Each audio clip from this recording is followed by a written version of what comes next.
Assalamualaikum warahmatullahi wabarakatuh.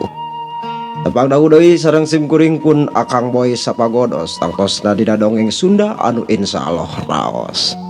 Kumaha dalarabang baraya mitra sadayana? Mugia sadayana aya dina ginanjar kawilujengan. Amin ya Allah ya rabbal alamin.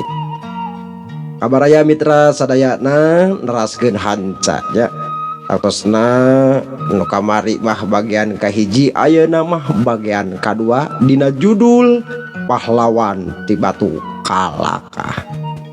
Ayo cuang sakseni, cuang ditongton nya kumaha kajantenan anu dina bagian kadua ieu nya. Yuk langsung wae nginggilai-lai prung gaskeun.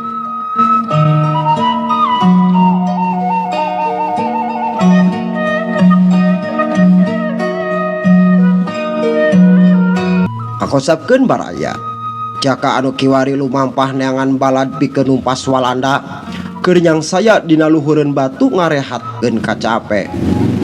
Manehanana lalap dina pangimpian barang ti kitu Jang Asmad jeung si Kalong keur ngobeng handapeun batu anu disarean ku Jaka. Barang si Kalong nerekel kana batu dah hayang heula rehat capeun kitu baraya nya. Manehanana kacidareuwaseun yen aya jalma anu keur ngajengjehe. Pok si Kalong ngomong, astagfirullah, aya jalma henteu tuluy ieu loba gandeng. Si Kalong tuluy ngoloso deui tina batu nepungan si Jang Asmad anu keur haget wae ngobeng. Pok Noel si Kalong ka Jang Asmad, "Jang, sorana sabunga harewos." Jang Asmad ngaliuk ka si Kalong, "Aya naon atuh Kalong?" "Ieu aya jalma Jang naluhureun batu keur ngajengjehe. Teuing keur sare, teuing geus tilar dunya Jang." Kitu ceuk si Kalong bari ngaharewos.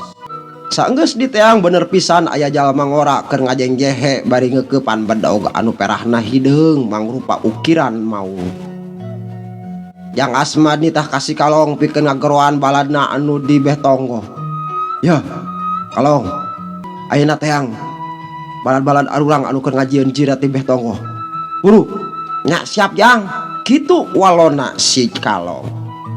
Gancang carita baraya mitra, jaka anu keur jongjon sare geus diriung ku 20 jalma loba. "Hudang kisila." Suku Jaka ditajong ku Karmadi korejat Jaka hudang langsung masang kuda-kuda. Panona mureleng ka salingkup jalma anu keur ngurilingan manehanana di dinya. Jaka teu kaburu usik sabab dina sirahna geus nempel pistol anu diantongkeun ku si Kalong.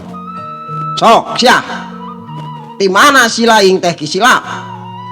Sok cicing, ulah loba usik deui. Ieu kami geus nempelkeun pistol keur si laing. Lamun wani usik ieu tembus paluru panas kana silah sadira." Anu temahna Jaka ngangkat leungeun duanana kalayan pasrah. Atuh leungeun Jaka dibalegotkeun ka tukang ditalian ku tali anu dibeset tina awi. "Geus ayeuna mah ulah ditanya di dieu. Engke wae di markas di situ."